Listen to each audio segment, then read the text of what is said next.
La Organización de las Naciones Unidas para la Infancia propone que exponer a los menores a imágenes de contenido sexual explícito, pornográfico, no perjudica su formación psicológica y afectiva. Y ponen como ejemplo que 39% de los niños españoles están felices después de ver pornografía.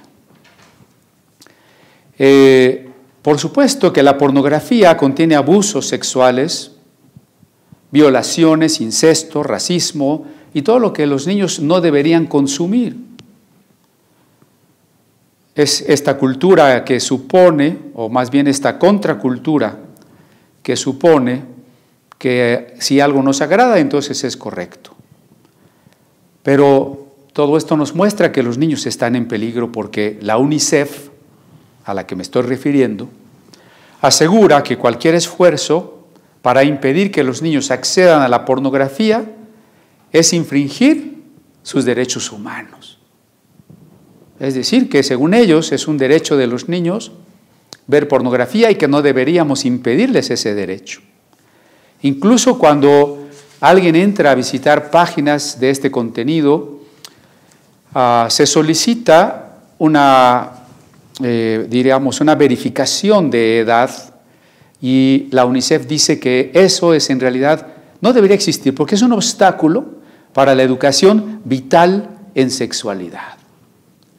Junto a esta noticia les comento también que una compañía de Dinamarca que se llama Lego y que hizo unos blogs para construir, que los niños jueguen construyendo cosas, está vendiendo ya su primer juego de temática homosexual. Se llama Everyone is Awesome. Cada uno, todos somos maravillosos. Esa compañía danesa dijo que los colores de las franjas se eligieron para reflejar la bandera del orgullo original, junto con franjas azul claro, blanco y rosa, para representar a la comunidad transexual. También exhibe rayas negras y marrones para honrar la diversidad de orígenes dentro de la comunidad homosexual. Y todo esto en aras de que los niños, de que todos los niños se sientan incluidos. No cabe duda, como lo hemos dicho ya en otra de las pláticas, que estamos viviendo, como decía Jesús, días como los días de Lot. Los días de Lot, donde la sodomía, un nombre debido precisamente a la ciudad, se expandía a todos los habitantes y excepto Lot, todos cometían el pecado. Y entonces vino la lluvia de fuego y destruyó a las ciudades. Y decía Jesús, así será la llegada del Hijo del Hombre, que nosotros estamos viviendo. Pero además, ¿por qué he querido comenzar leyéndoles esto? Porque en los últimos versículos de la perícopa anterior que ya estudiamos, decía Jesús, dejad a los niños venir a mí y no se los impidáis, porque de los tales es el reino de Dios.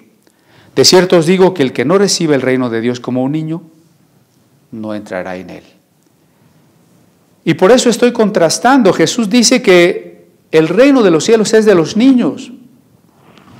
Y les estoy leyendo solo algunas de las propuestas, además de leyes educativas y leyes de tipo civil, que están empujando literalmente a los niños a conocer y a tomar decisiones de circunstancias, de aspectos en la vida para los cuales no tienen ni la madurez biológica ni la madurez psicológica. En un tiempo en que los niños dependen de la sabiduría, de la orientación de los padres, en que los padres tienen la responsabilidad ante Dios de guiar a sus hijos por los caminos de Dios, por los caminos de amor, por los caminos del bien. Nuestra sociedad, y por supuesto en ello algunos padres, y estos niños como sociedad futura están siendo todos envueltos en una depravación, en una inmoralidad, que nos remite a otras palabras de Jesús y todas ellas en el Evangelio de Lucas. Así como que estamos en los días de Lot, palabras de Jesús en Lucas, de los niños es el reino de los cielos, palabras de Jesús en Lucas, también decía Jesús, registrado en el mismo Evangelio. Hay de aquel que escandaliza, hay de aquel que desvía a uno de mis hermanos pequeños, más le valiera amarrarse una piedra de molino al cuello y echarse al mar.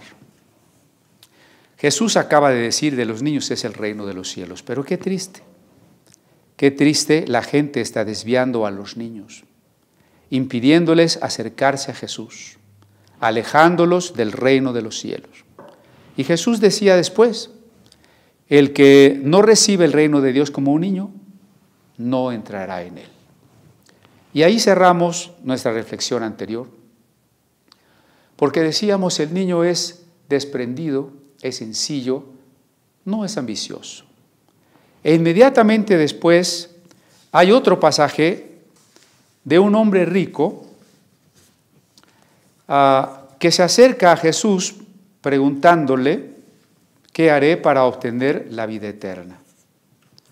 Y entonces vamos a leer lo que Jesús le contesta a este hombre, si ustedes me acompañan, en el Evangelio de Lucas, capítulo 18, de los versos 18 al 25, y como vemos en el título, allí en el video de nuestra transmisión, hemos llamado a nuestra plática de hoy, el camello o la aguja y el camello, ¿no? La aguja y el camello, o qué haré para ganar la vida eterna. Y es nuestro pasaje precisamente Lucas 18, del 22 al 25. Pero ¿qué tiene que ver que un hombre venga con Jesús y le pregunte qué necesito para heredar la vida eterna? Bueno, que entre la respuesta que le da Jesús, dice, por ejemplo, cuán difícilmente entrarán algunos en el reino de Dios. Entonces el tema, como todos los temas de Lucas, no está inconexo, no es aislado, no llegó de repente sin ninguna relación con lo anterior. Hablando de los niños, Jesús nos ha dicho que debemos de ser como los niños, sencillos y humildes, no ambiciosos, dispuestos a aprender para entrar en el reino. Y ahora tenemos la historia de un hombre que quiere entrar en el reino, pero aunque quiere entrar en el reino, también tiene serios obstáculos para entrar en el reino. Leamos entonces Lucas 18, verso 18. Un hombre principal le preguntó diciendo, Maestro bueno, ¿qué haré para heredar la vida eterna? Jesús le dijo, ¿por qué me llamas bueno? Ninguno hay bueno sino solo Dios. Los mandamientos sabes, no adulterarás, no matarás, no hurtarás, no dirás falso testimonio, honra a tu padre y a tu madre. Él dijo, todo esto lo he guardado desde mi juventud. Jesús oyendo esto le dijo, aún te falta una cosa. Vende todo lo que tienes y dalo a los pobres y tendrás tesoro en el cielo y ven y sígueme. Entonces él, el hombre rico, oyendo esto, se puso muy triste porque era muy rico. Al ver Jesús que se había entristecido mucho, dijo, cuán difícilmente entrarán en el reino de Dios los que tienen riquezas. Porque es más fácil pasar un camello por el ojo de una aguja que entrar un rico en el reino de Dios. Bueno, y antes de seguir adelante y hablando de las personas ricas, tenemos hoy aquí una Biblia que se llama la Biblia Rica de Toledo, o conocida también como la Biblia del Rey San Luis. Es uno solo de los tomos de esta Biblia, en realidad está compuesta de 3 volúmenes. Y si ustedes alcanzan a ver el ejemplar y algunas fotografías, está profusamente ilustrada. La Biblia de San Luis está resguardada en la Catedral de Toledo, es un ejemplar único, y forma parte de un conjunto de Biblias llamadas moralizadas. Fue copiada en el siglo XIII en latín y por su extraordinaria belleza se conoce, como les he dicho, la Biblia Rica de Toledo, que perteneció al rey San Luis IX de Francia. En este ejemplar colosal se reúnen 4.887 escenas bíblicas pintadas en sus páginas. Es una obra de arte por excelencia del libro miniado, del libro iluminado. Además de los pasajes ilustrados de la Biblia, podemos ver las imágenes que corresponden al texto moralizante. Glosas, que son reflexiones e interpretaciones que acompañan a los versículos bíblicos. Para dirigir las enseñanzas moralizantes a la época en que vivía el rey, se representan a los hombres del siglo XIII y a los grupos sociales, sus vicios y virtudes, ropa, costumbres, creencias, ideales, juegos, por lo que estas imágenes constituyen una representación exacta de la vida medieval. En el último folio iluminado de la Biblia se muestran 4 figuras. 2 de arriba, de mayor tamaño, son los reyes, que sería la reina Blanca de Castilla, madre de Luis IX, sentada en el trono, vestida con su manto regio, su velo blanco, y le habla al joven. El rey escucha con respeto. La pose de cada uno sugiere que la reina está dedicando la Biblia completa al rey. La Biblia se completó entre 1226 y 1234. Un códice mandado a hacer como medio de formación y de información, como instrumento pedagógico en la educación del futuro rey.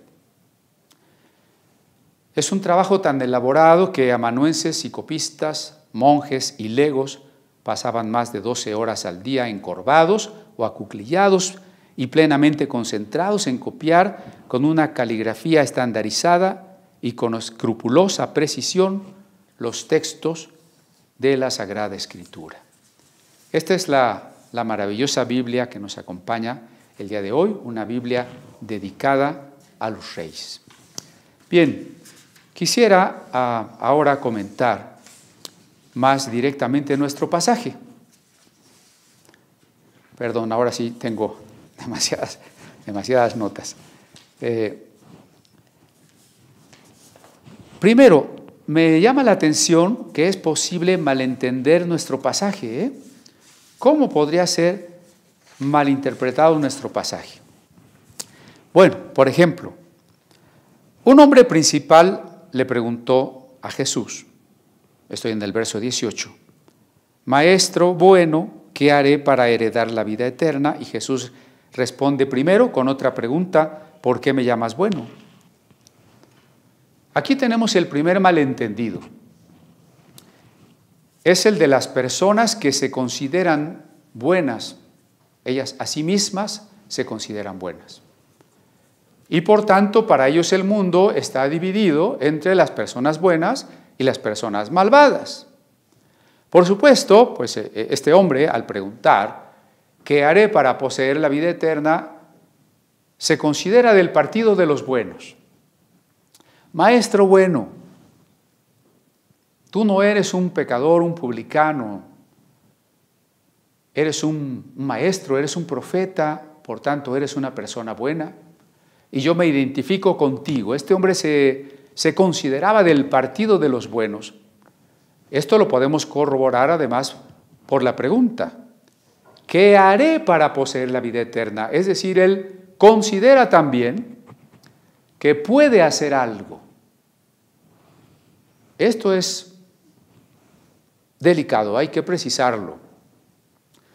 Cuando nosotros, cualesquiera, todavía suponemos que podemos hacer algo bueno para Dios, que podemos cooperar para nuestra salvación, que sí tenemos pecados, pero no son tantos, ni mucho menos son tan grandes, cuando pensamos que no somos tan malos como para que Dios nos mande al infierno, cuando pensamos que tal vez Dios sí nos deje entrar al cielo porque pues tantas buenas obras que hemos hecho, o cualquiera de esas hipótesis, Solo estamos dando evidencia de que dentro de nosotros nos consideramos de este grupo de los buenos y que por tanto nosotros estamos representados en este hombre que identifica a Jesús como bueno. Por supuesto, el que pregunta es también bueno y tiene confianza en lo que puede hacer. Ese es el primer malentendido, ¿no? Lo reitero, habemos personas buenas, estoy hablando con ironía, por supuesto, ¿no? Habemos personas buenas que podemos hacer algo para obtener la vida eterna. Usted coincidirá conmigo, espero, que esto no es nada extraño ni poco frecuente.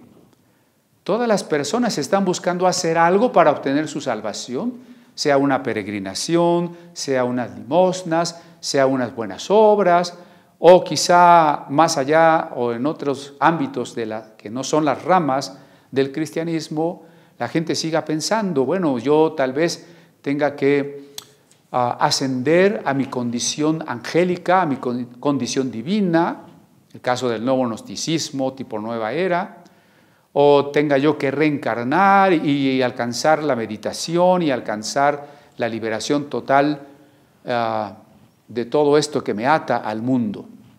Hay muchas maneras en que las personas todavía suponen que ellos pueden o que nosotros podemos hacer algo para alcanzar la vida eterna. Primer malentendido.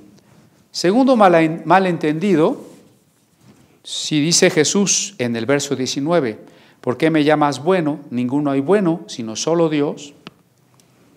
Me han llegado a decir, Jesús no es Dios, y aquí está una prueba. Cuando un hombre le dice, maestro bueno, Jesús dice, no me llames bueno, bueno solo es Dios. Por tanto, Jesús no es Dios. Y corren apresuradamente a esa conclusión. Ese es un siguiente malentendido. Suponer que como Jesús remitió la bondad como atributo divino, atribuyó solamente la esencia del bien y la fuente de todo bien a Dios el Padre, a Dios eterno. Eso implicaría entonces que Jesús no es Dios. Ese es el segundo error. El tercer error al que se presta este pasaje, en una primera lectura apresurada, es parte también de la respuesta de Jesús a ¿qué haré para heredar la vida eterna?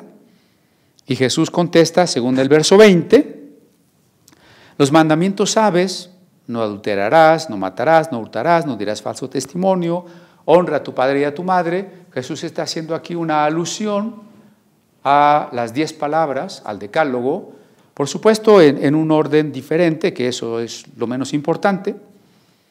Pero entonces el malentendido, que se conecta con el primer malentendido que ya comenté, es, bueno, entonces sí puedo hacer algo para obtener la vida eterna.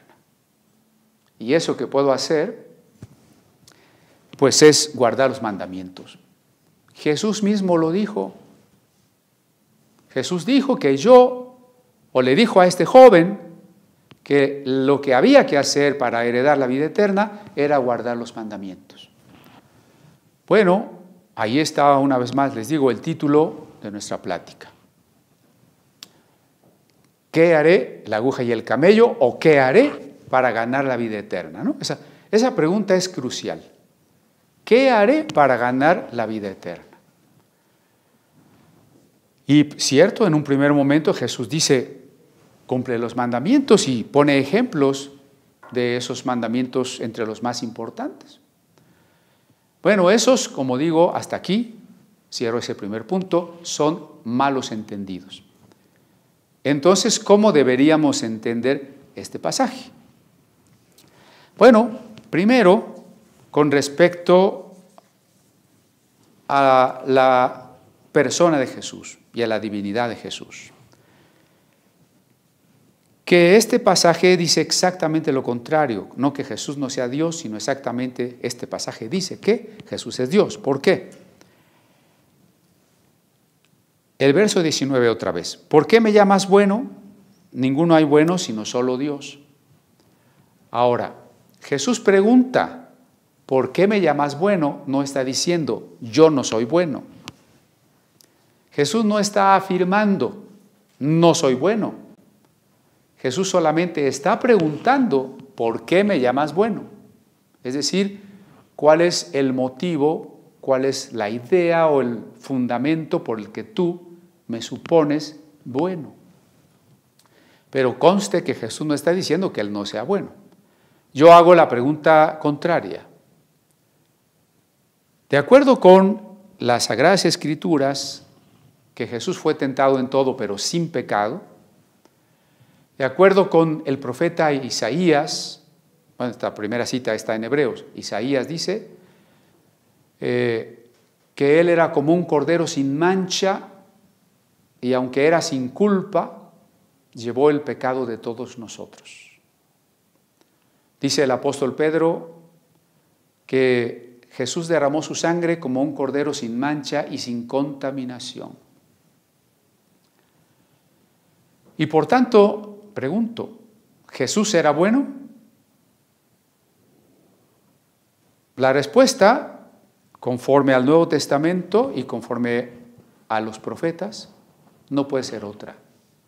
Jesús no pecó, Jesús fue absolutamente santo, Jesús era bueno.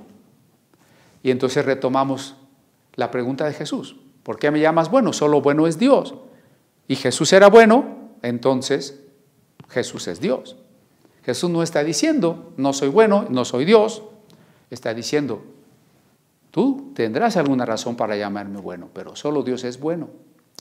Y si Jesús es bueno y Dios es bueno, pues Jesús es Dios. Entonces se corrobora la divinidad de Jesús. No se niega, se corrobora la divinidad de Jesús. Este hombre que se acerca a preguntarle a Jesús, pues se está acercando a aquel que bendijo a los niños.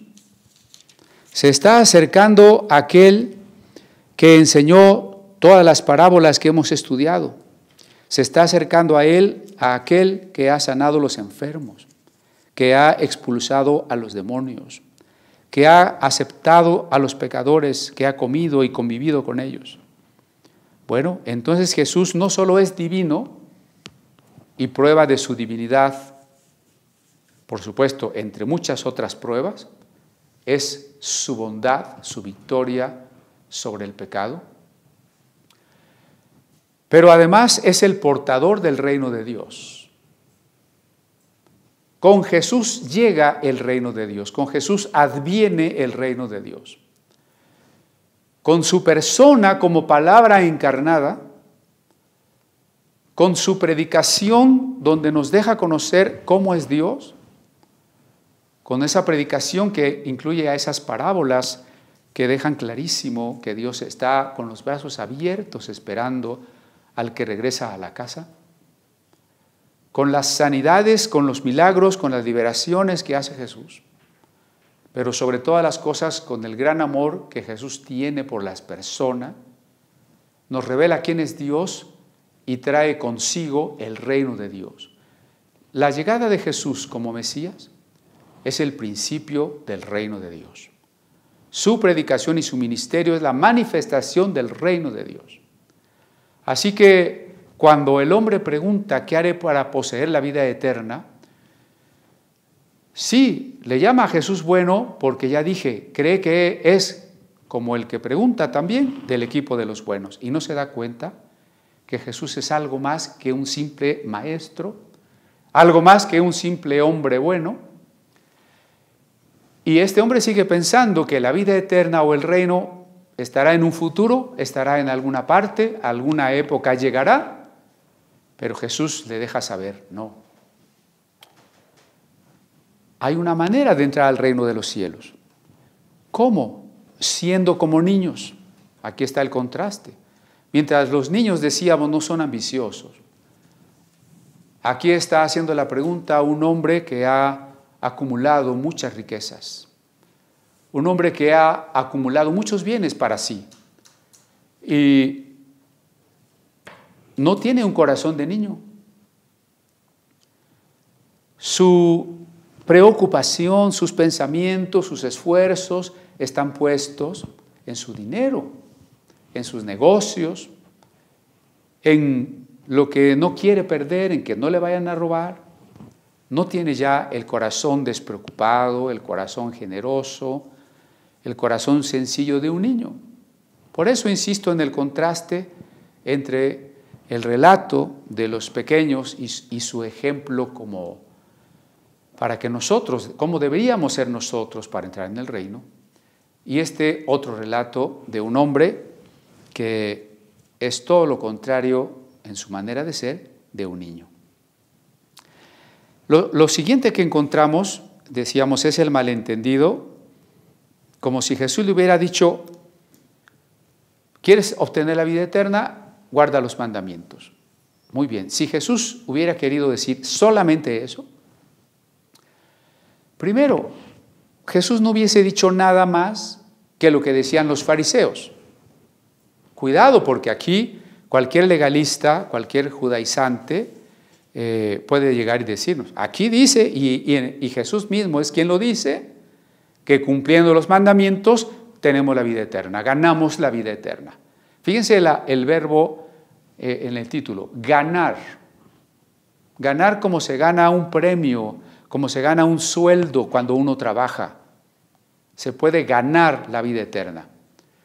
Si Jesús hubiera querido decir solamente que guardando los mandamientos se gana la vida eterna, número uno, estaría diciendo lo mismo que cualquier fariseo. No tendría sentido que Jesús hubiera venido al mundo, que la palabra eterna hubiera encarnado y hubiera muerto en una cruz para venirnos a decir lo que decía cualquier rabino judío. Y no solo cualquier rabino judío. Muchos de los maestros de cualquier religión, de los moralizadores o de la opinión común del vulgo, ¿quieres ir al cielo? Sé bueno. ¿Quieres ir al cielo? Pórtate bien. ¿Eso es todo lo que quería decir Jesús? Pensemos que Jesús está respondiendo conforme a la pregunta. Jesús es un gran pedagogo. Y antes de querer enseñarle de manera directa y profunda a este hombre, quiere confrontarlo con sus propias palabras, quiere confrontar a este hombre con las propias opiniones de este hombre. Y por eso Jesús comienza con la pregunta: ¿a quién consideras bueno tú? Recuerda que en un sentido absoluto, en un sentido preciso, la única fuente de bondad es Dios. Ahora bien, si tu pregunta implica la idea de ganar, hay que ganar la vida eterna, entonces cumple la ley. En ese sentido, te la podrías ganar. Es decir, como un pago. Si tú cumplieras todos los mandamientos, parecería que Dios está endeudado contigo y dice, bueno, tú cumpliste todos los mandatos, estoy en deuda contigo, tienes que entrar al cielo porque te lo has ganado. Si esto fuera cierto, no es que Jesús haya dicho una mentira, lo que estoy diciendo es que Jesús confronta primero al hombre con el absurdo de su pregunta. Eso es. Jesús confronta primero a este hombre con el absurdo de su pregunta. Porque si fuera cierto que nos ganamos la vida eterna guardando los mandamientos, nos enfrentamos a muchísimos problemas. Primero, lo que ya dije, Jesús no sería más que un maestro entre muchos, nada original. Segundo, porque cuando Dios entregó la ley en el monte Sinaí, no fue para salvar al pueblo. El pueblo ya estaba redimido, el pueblo ya había sido salvado de Egipto. La ley fue un regalo a un pueblo redimido antes, por gracia, y no fue redimido ese pueblo por el cumplimiento de la ley, sino por el solo amor de Dios. Ahí estaría el segundo problema. El tercer problema: si podemos salvarnos cumpliendo la ley, ¿para qué tenía que morir Cristo en una cruz? En vano sería la muerte de Cristo. Y Dios Padre sería cruel puesto que era innecesario que el Hijo muriera. ¿Por qué era innecesario? Porque todos podíamos salvarnos cumpliendo los mandamientos. No era necesario que Cristo viniera. ¿Por qué la crueldad del Padre de enviarlo y de llevarlo a la muerte y muerte de cruz? Por supuesto que todo esto nos deja ver que Jesús está enseñándonos algo más allá. Jesús está enseñándonos algo más profundo, más importante. Por lo pronto, deberíamos reconocer la insuficiencia de la ley. Aquí, mire, pongámonos en el caso de esta persona, ¿no? Vamos donde está Jesús, sintiéndonos buenos, al menos no tan malos. Maestro bueno, ¿qué haré para poseer la vida eterna? Recuerde que está ese orgullo todavía en la pregunta, ¿qué haré yo? ¿No? Y en el momento en que Jesús nos contestara, cumple los mandamientos, tendríamos que habernos quedado cuando menos meditando un momento, cuáles son los mandamientos, si los he cumplido, si no los he cumplido, y muy pronto me daría cuenta que yo no he cumplido los mandamientos. Muy pronto me daría cuenta que me he esforzado, que lo he intentado algunas veces y que a pesar de mi fuerza de voluntad, de mis promesas, de mis buenos propósitos, no los he podido cumplir. Y que otras ocasiones me ha ganado la tentación y ni siquiera he querido cumplirlos. Y los he quebrantado, por supuesto, de manera deliberada, de manera consciente. Y cuando yo sopeso estas circunstancias, suponiendo que nos salvamos por guardar los mandamientos, yo tendría que decir, ¿y qué va a suceder con todas las ocasiones que no los guardé? Queriendo guardarlos no pude o de plano no los quise guardar.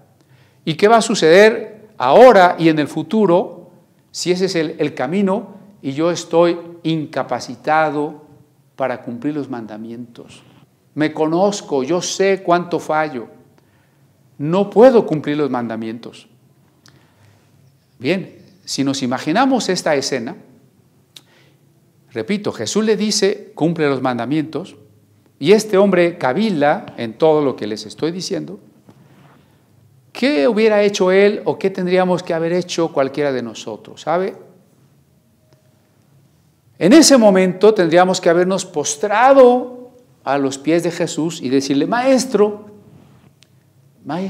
eso no se puede. No puedo cumplir la ley. La ley es buena. La ley, en tanto que su esencia moral proviene de la bondad divina, pero no la puedo cumplir. La acepto, me gustaría, pero no la puedo cumplir.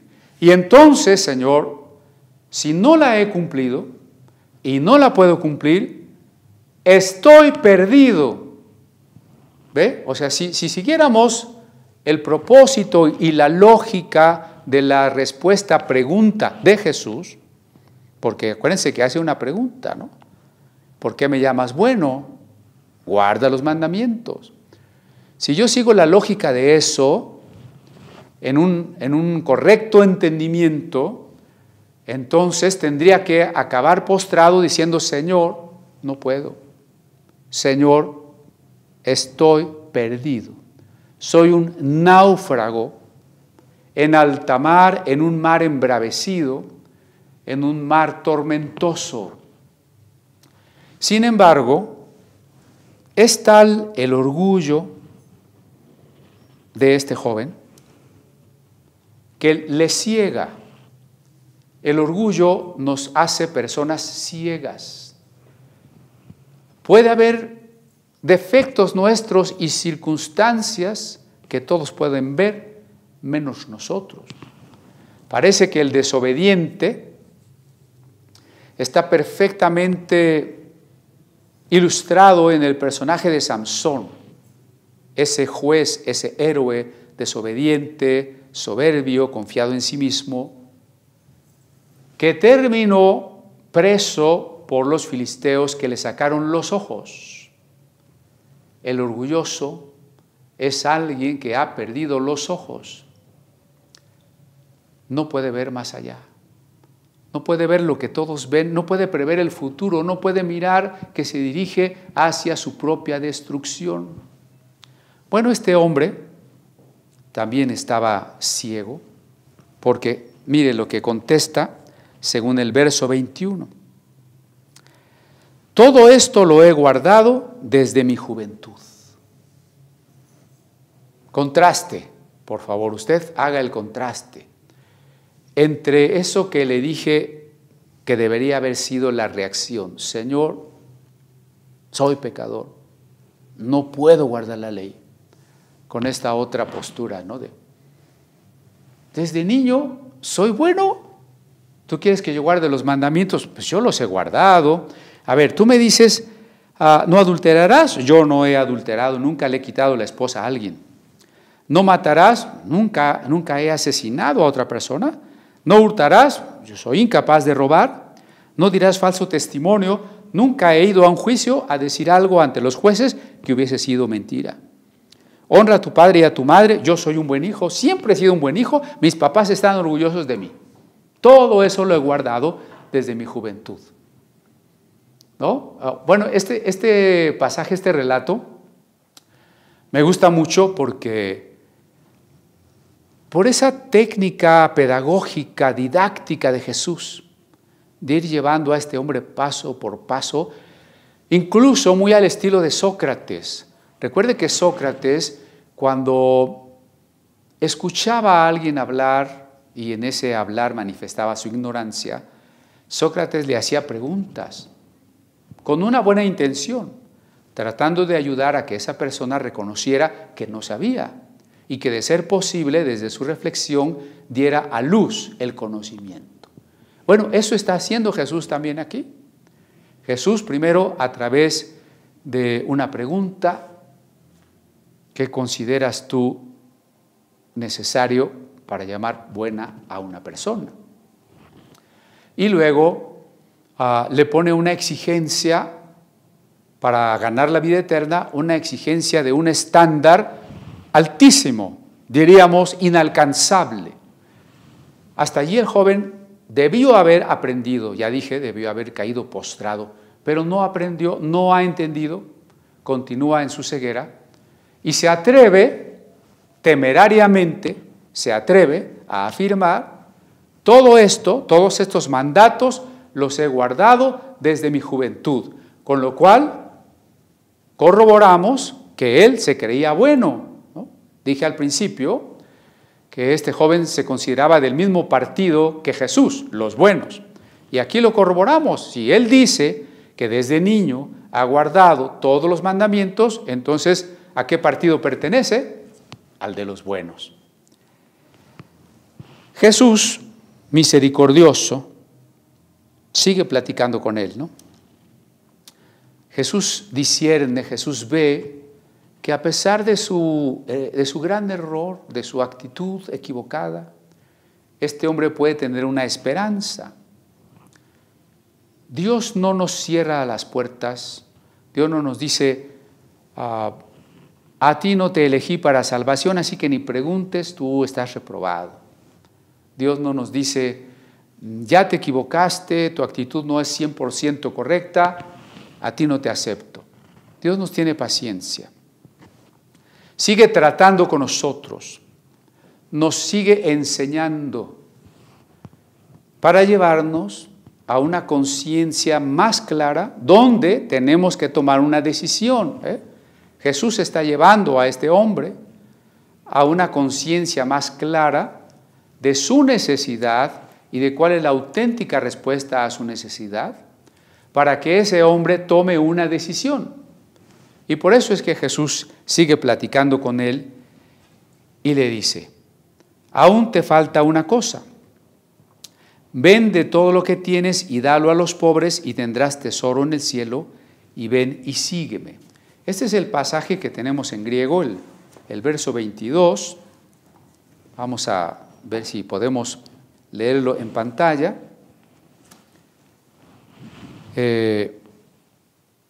Es un versículo central, digamos, procuro escoger para la lectura en griego una idea central porque nos quede en la memoria.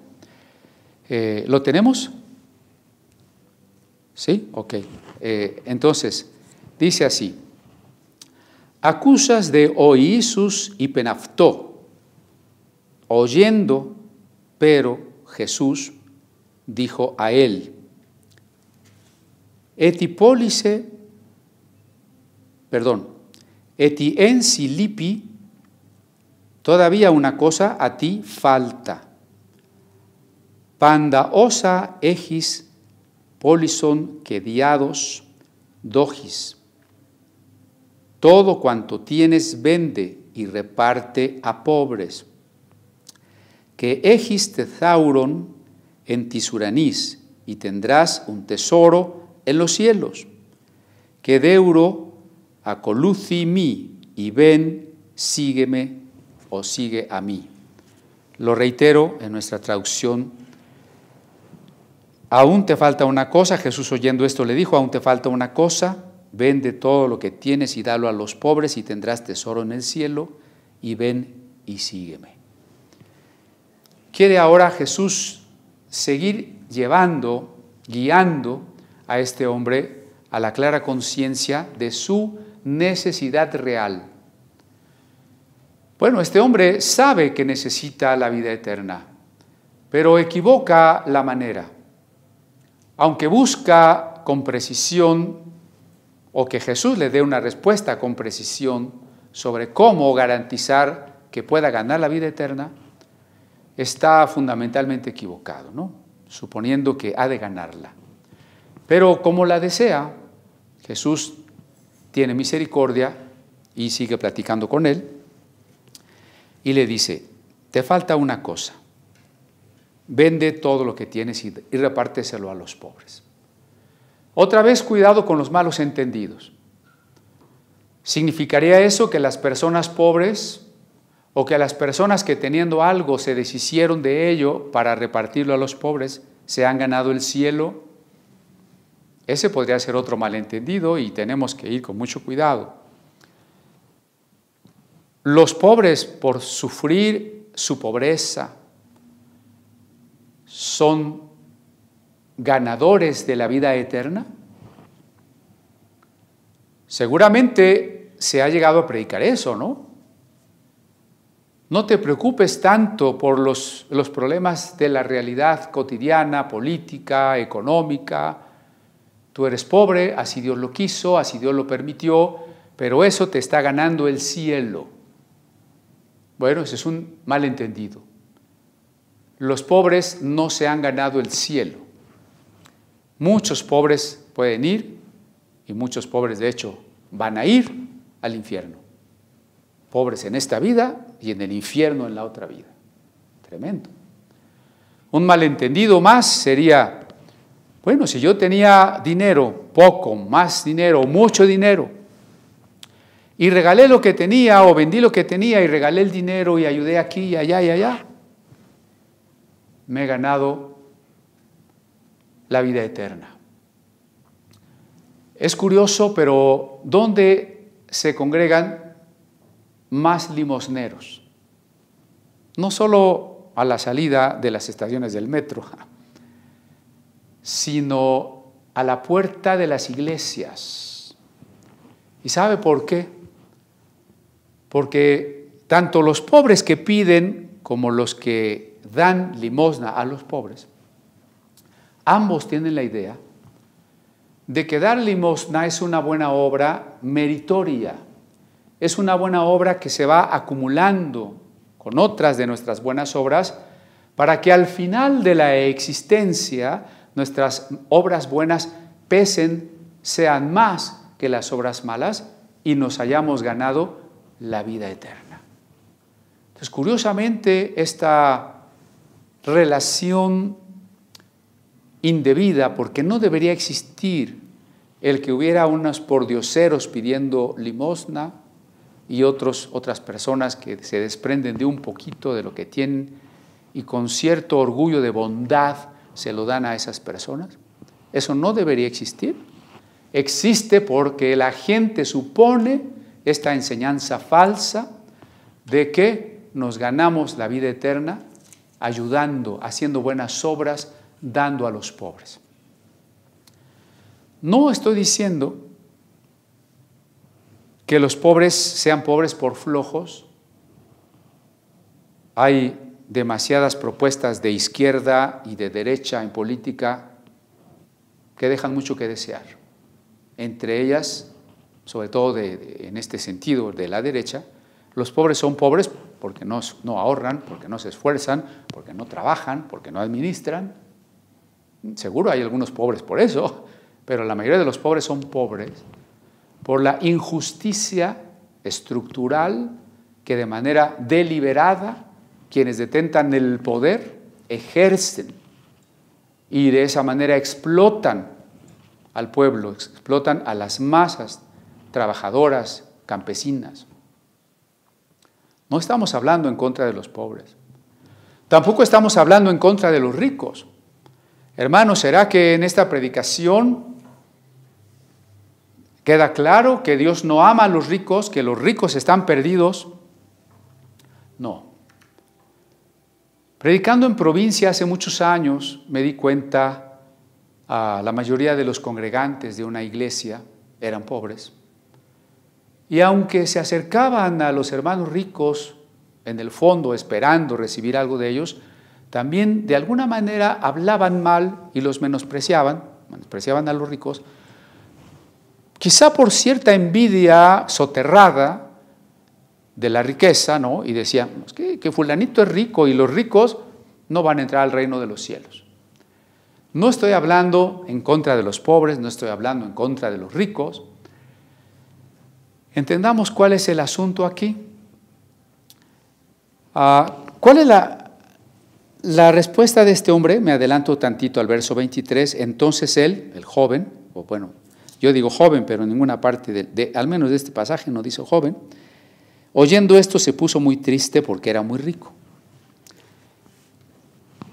Bien, yo espero que este joven, aunque se retiró triste y hasta aquí parece que no, respondió a lo que Jesús le dijo, que no tuvo la decisión de hacer lo que Jesús le pidió. Yo esperaría que a lo mejor pasados algunos años lo haya hecho. Y tal vez cuando lleguemos a la vida de resurrección nos enteremos que este fulanito al que estoy saludando era ese hombre que finalmente tuvo la vida eterna. Y no por ganancia, por supuesto, porque la vida eterna es un regalo de Dios. Ahorita retomo eso, pero cuando Jesús le dice, vende lo que tiene y dalo a los pobres, y este joven se entristece y en vez de hacerlo se aleja, ¿qué está demostrando? Y espero que con esto vaya quedando más claro por qué no podemos malinterpretar el pasaje, ¿no? Si este joven había dicho, según el verso 21, todo esto lo he guardado desde mi juventud, entonces Jesús, fíjense, de manera tan paciente, diríamos también tan amorosa, tan lógica, Jesús no está peleado con la lógica, le va a demostrar a este joven, o a este hombre, que no ha cumplido ni el primer mandamiento, ni el más importante. A veces yo hago a alguien esta pregunta, ¿no? ¿Cuál es el primer mandamiento? Me dice, ¿amarás al Señor? No. De los 10 mandamientos, ¿cuál es el primer mandamiento? No tendrás dioses ajenos delante de mí. Ese es el primer mandamiento. Cuando Jesús le dice, vende lo que tienes y dalo a los pobres, y este joven dice no, ¿qué está demostrando? Que tiene un Dios ajeno, es decir, tiene otro Dios. Sí, como judío piadoso, como persona religiosa observante de la ley judía, Por supuesto que cree en Jehová, pero también tiene otro Dios. Y ese Dios son las riquezas, es Mamón, es el dinero. Él había afirmado desde la juventud, he guardado todo esto. Jesús no le dice, no lo acusa, no dice, mentira, no es cierto, no has guardado eso, reconoce. Por eso les digo que vean la manera generosa de enseñar de Jesús.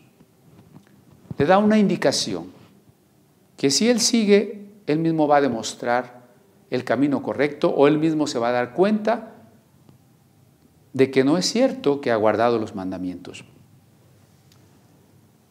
¿Había guardado el primero no tener dioses ajenos?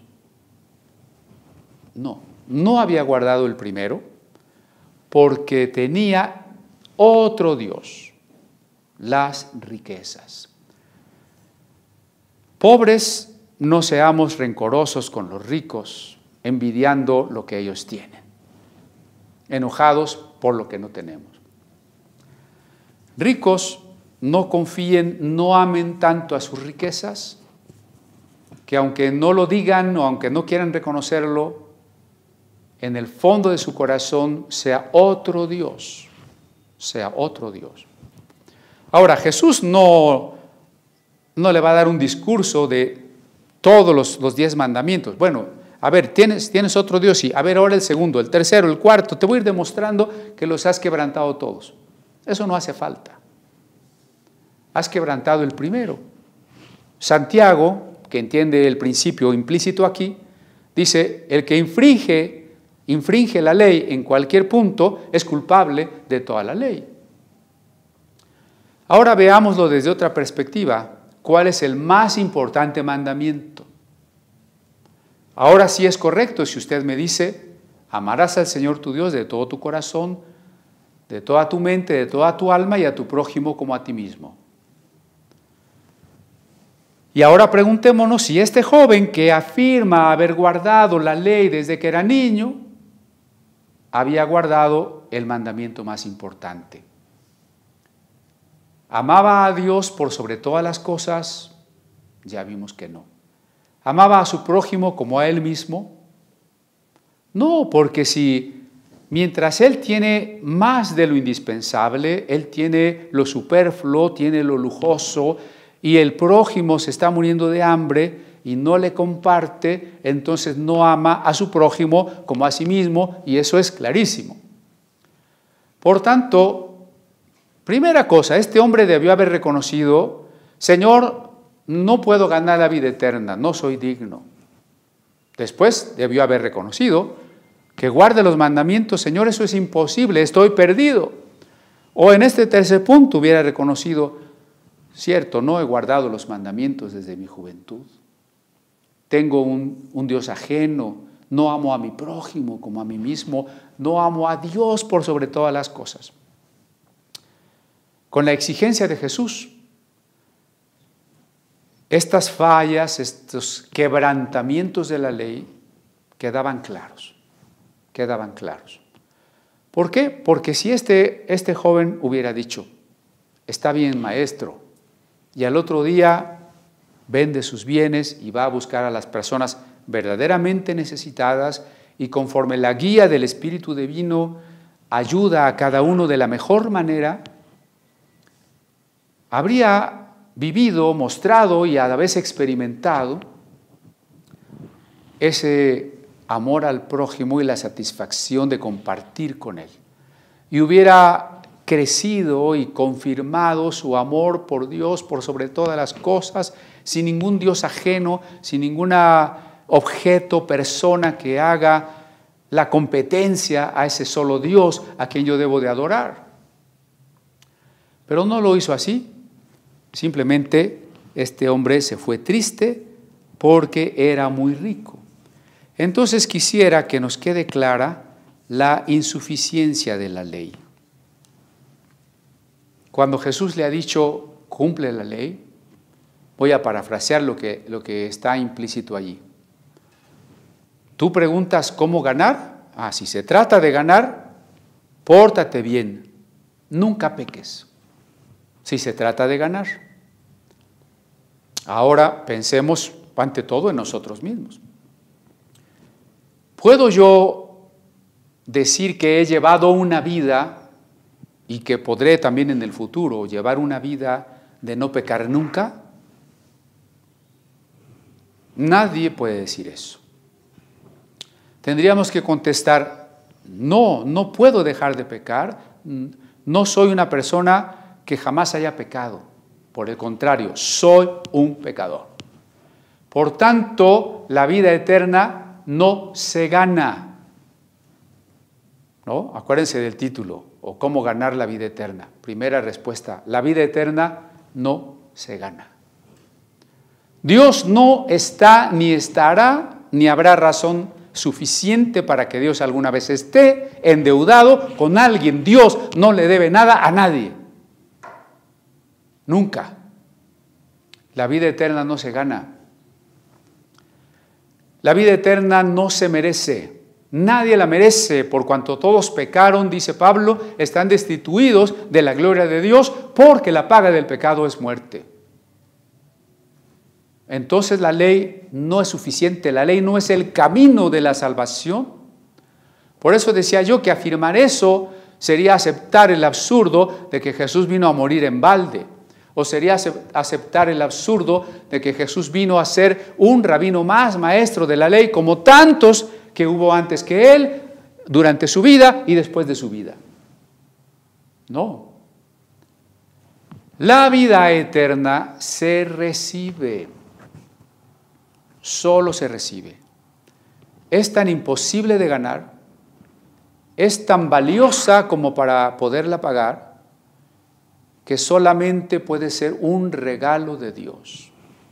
Un regalo, y no porque no sea valiosa, es un regalo en el que Dios ha echado su misma esencia, su ser, porque Él encarnó, porque Él murió para amarnos y mostrarnos el perdón, la reconciliación y regalarnos la vida eterna. Es entonces infinitamente valiosa. Todo lo eterno es infinito por definición. La vida eterna es infinitamente valiosa, pero no se puede ganar, no se puede pagar por ella, no se puede merecer.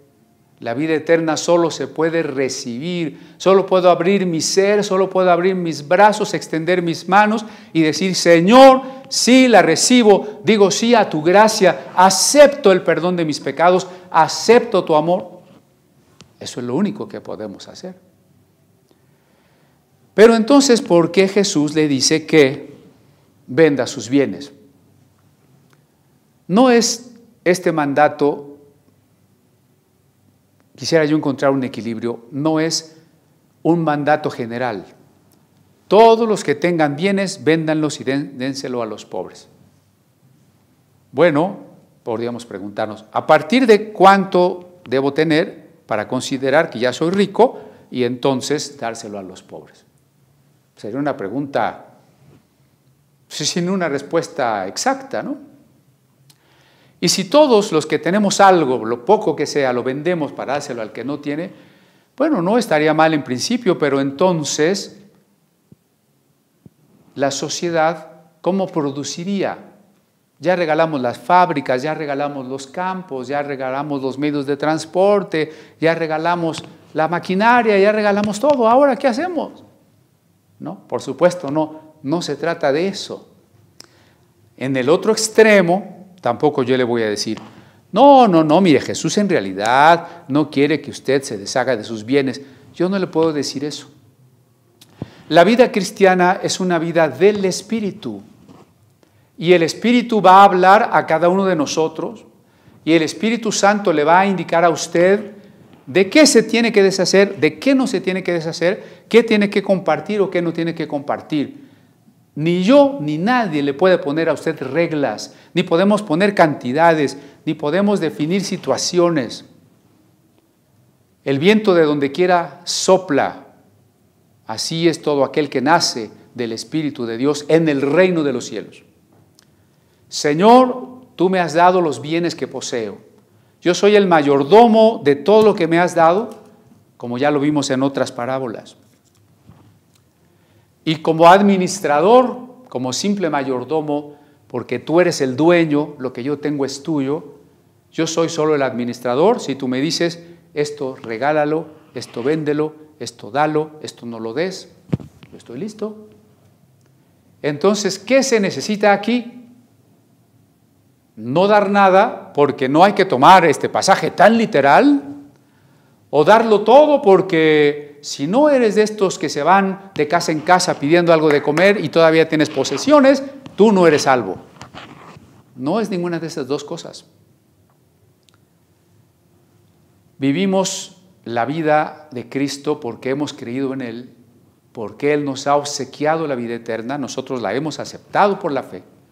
Y ahora, como ciudadanos, como miembros del reino de Dios, nosotros vivimos por la guía, por la dirección del Espíritu Santo. Y entonces, oigamos su voz. ¿Cuánto voy a ofrendar? ¿Cuándo voy a ofrendar? ¿A quién le voy a ofrendar? ¿A qué pobres voy a ayudar? ¿Con cuánto los voy a ayudar? ¿En qué los voy a ayudar? Afine su oído con Dios. Yo no le puedo decir, nadie más le puede decir, que su corazón no lo engañe, porque hay personas que tienen corazón de pollo y ayudan a quien no deben y dan lo que no deben y se aprovechan de ellos. Ese es un extremo, el corazón de pollo. Y hay otros hermanos de corazón avaro, codicioso, que siempre encuentran pretextos por el que no van a ayudar, no dan nada. Otra vez, no queremos los extremos. Le estoy diciendo, afine su oído para escuchar al Espíritu Santo. Y si usted es una persona a la que Jesús le dice, vende todo lo que tienes, véndalo. Si Jesús no le dice eso, no lo haga, pero esté dispuesto. Eso es lo importante. Estoy dispuesto. Señor, no me has pedido que yo venda este libro, pero si me lo pides, estoy dispuesto. Si alguien me lo roba, te doy gracias. Estoy dispuesto. Eso es lo importante. La disposición y preparar nuestro oído para hacer lo que Dios quiere que hagamos. No abaratemos el Evangelio diciendo, no se trata realmente de poner la otra mejilla, no se trata de aborrecer padre y madre, no se trata de darle todo a los pobres, y lo diluimos el Evangelio, le echamos agüita, le echamos azuquita, facilito, ¿no? O como digo, en el otro extremo, un evangelio legalista, de exigencia, donde hacemos pensar a la gente que tiene que sacrificarse y tiene que merecer para que Dios finalmente diga, bueno, ya te ganaste la vida eterna. Cuidado, por eso digo que este pasaje puede tener muchas malas interpretaciones. En el verso 24, al ver Jesús que se había entristecido mucho, dijo, cuán difícilmente entran en el reino de Dios los que tienen riquezas. ¿Por qué difícil? Acabo de decir que los ricos, por ser ricos, no están condenados. Es decir, Dios no los mandó a la condenación porque son ricos y entonces como ya eres rico te vas al infierno. No. Sin embargo, si no se es salvo porque soy pobre, no soy salvo porque soy rico, ¿por qué soy salvo? Porque un día decidí entrar en el reino de los cielos, porque un día estuve dispuesto a hacerme como un niño, porque un día estuve dispuesto a creer, y entonces quiero entrar en el reino de los cielos. Pero ¿a quién le es más fácil tomar una decisión así de entrar en el reino de los cielos? Ya lo había dicho Jesús, a las prostitutas, a los publicanos, porque ellos reconocen su pecado y su necesidad. Acabamos de leer la historia o la parábola del publicano y el fariseo que estaban orando. ¿Para quién era más fácil entrar en el reino de Dios? Para el publicano, que se reconocía pecador, pero para el fariseo, que se sentía bueno y que además pues, debe haber sido una persona de dinero, que no querías dejar de tener las comodidades y las riquezas con las que contaba, era más difícil. En el caso de los pobres y los ricos es parecido, ¿no? El pobre, no quiero decir que el hecho de ser pobre nos haga humildes, Es equivocado decirle humildes a los pobres. Hay pobres muy orgullosos. Ser pobre no me hace humilde, ser pobre no me hace espiritual, ser pobre no me hace sencillo. Sin embargo, decía Jesús, bienaventurados los que lloran, bienaventurados los que sufren, bienaventurados los que tienen hambre. ¿Por qué? Porque muchas veces las condiciones adversas, las circunstancias dolorosas, me llevan, me impelen a pedirle a Dios, a buscar a Dios, a entender que hay algo más, a buscar un consuelo, a buscar en Dios un Padre, un proveedor, un defensor. Por eso llevan ventaja, decía Jesús, los ladrones y las prostitutas os van delante en el reino de los cielos. Los pobres por sus carencias, por su sufrimiento. Y porque en muchas ocasiones no han tenido que apegarse a las cosas materiales de la vida porque ni siquiera las tienen. En el caso de los ricos es más difícil. ¿Por qué? Porque el tiempo hay que invertirlo en los negocios, porque las preocupaciones y la mente hay que tenerlo en cosas productivas, porque tenemos un medio social, una fama que guardar, y no que digan, ay, ya se volvió un aleluya, ya se junta con aquellos fanáticos. Porque además, bueno, estaríamos dispuestos a usar de nuestras riquezas para el reino de Dios, para el prójimo necesitado, para el pobre menesteroso. Y entonces Jesús continúa con el asunto del camello, verso 25. Porque es más fácil pasar un camello por el ojo de una aguja que entrar un rico en el reino de Dios. Noten que el tema es el reino de Dios. De los niños es el reino de Dios. Ahora un rico tiene que entrar en el reino de Dios, tiene que hacerse como un niño desprendido de lo que tiene, como ese niño que comparte su dulce, que comparte sus juguetes, un niño desprendido, porque ama a sus amiguitos, aunque los acabe de conocer. Ya les conté alguna vez que cuando yo era niño, mi abuelita, que pues no veía muy bien, me decía, ensártame el hilo en la aguja, ¿no? Y bueno, a pesar de que pues yo veía mejor que ahora, qué trabajo me costaba meter el hilo por la aguja, ¿no? Eso debe haber sido, no sé, 8 o 9 años, cuando a los 10, 11 años, a los 11 años, yo leo que es más fácil que pase un camello por el ojo de una aguja. Bueno, realmente quedo impactado porque me imagino la aguja con su pequeño ojal y el camello, ¿no? Y digo, bueno, no, pues, si es más fácil meter este animalote por aquí que el rico entre en el reino, bueno, pues entonces en realidad eso es absolutamente imposible. Ya no hay esperanza para los ricos. Bueno, aquí nos ayuda el estudio de las ciencias bíblicas para ver qué podía significar eso. Según algunos textos de la traducción aramea, podría significar una especie de poste, de pivote, en el que tenía que atarse la cuerda para detener los barcos. Digamos que el proceso era parecido al de meter un hilo en un orificio, ¿no? En este caso, mucho más grande y mucho más pesado. Esa es la interpretación de algunos. Otra interpretación que me parece más plausible es la de que las ciudades antiguas eran amuralladas. De hecho, detrás mío tengo una ilustración de lo que estamos platicando. Si usted ve a un joven de espaldas ya hacia Jesús, que se aleja, ese es el hombre que no es todas aquellas cosas que tenía, ¿no? Aquí el joven se está yendo, ¿no?, hacia alejándose de Jesús. Atrás, por ahí en la loma, se alcanza a ver una ciudad amurallada, porque el ojo de aguja era una pequeña puerta en las ciudades amuralladas. Las ciudades estaban protegidas de invasores. Para eso era la muralla. Había una puerta principal, ancha, grande, que se abría durante el día y que, si se avistaba al enemigo, pues la gente rápidamente entraba a la ciudad, se cerraba la puerta, se ponían las vigas y los atalayas y los guardias desde la muralla defendían la ciudad. Pero aunque no fuera tiempo de guerra, si llegaba la noche, había que cerrar la puerta principal de la ciudad.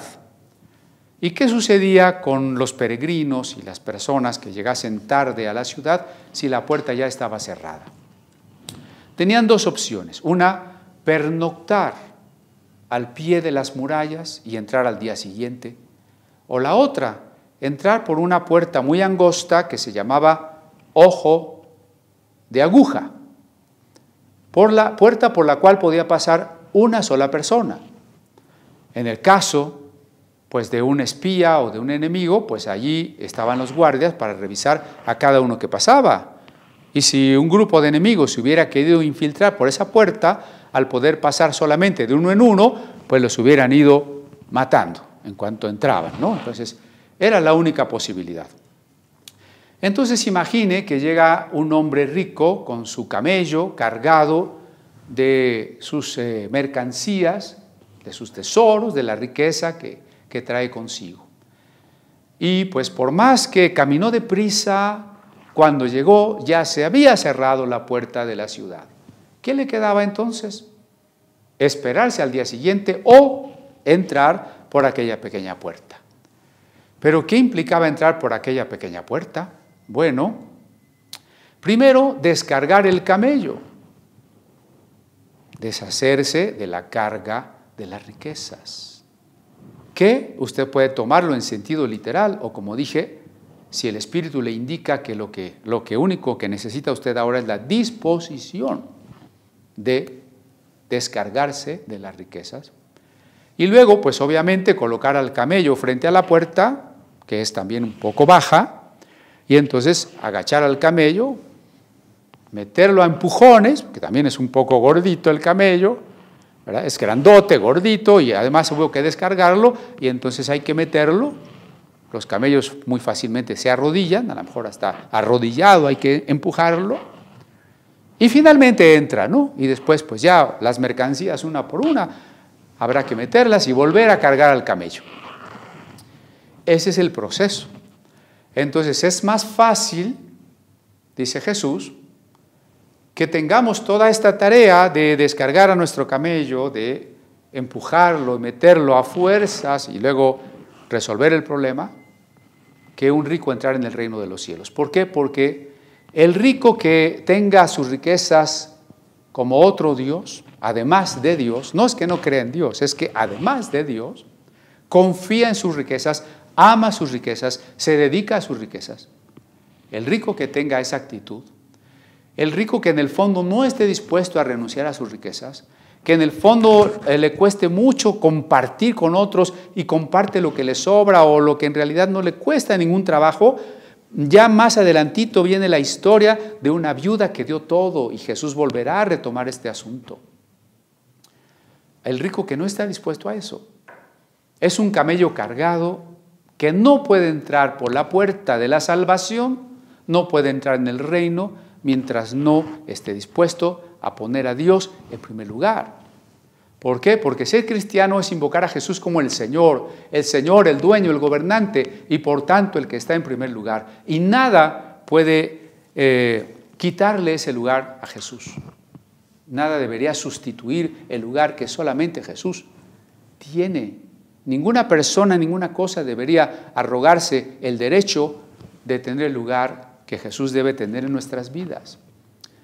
Y entonces, hermanos ricos, digo, ¿cuál es el parámetro de quién es rico y quién no? No, Dios está hablando al corazón. Hermanos ricos o hermanos que seamos orgullosos o hermanos que nos sintamos buenos, todos tenemos la misma demanda. Despojémonos de nuestros pecados, Despojémonos de nuestras codicias, estemos dispuestos a despojarnos de lo que Dios nos pida, sea lo que sea. Aún Abraham estuvo dispuesto a despojarse de su hijo amado. Y entonces tendremos o podremos entrar por esa puerta que ya en otro de los pasajes lo habíamos visto, es un camino estrecho y es una puerta angosta y chaparrita, donde no podemos entrar juntos. No puedo decir, yo me humillo si tú te humillas, yo me arrepiento si tú te arrepientes, yo reconozco si tú reconoces. Esta es una puerta personal, individual, singular. Solo puede entrar una persona que se descargue de todos los pesos que lleva encima, que esté dispuesta a agachar su cabeza para poder pasar o a pasar de rodillas. Concluimos entonces, hermanos, el reino de los cielos está abierto. La invitación está abierta para todos. Dispongamos nuestro corazón a descargarse de lo que estorbe, legítimo o ilegítimo, a ser como niños, a no confiar en que somos buenos, ni que guardamos la ley, ni que podemos ganar la salvación.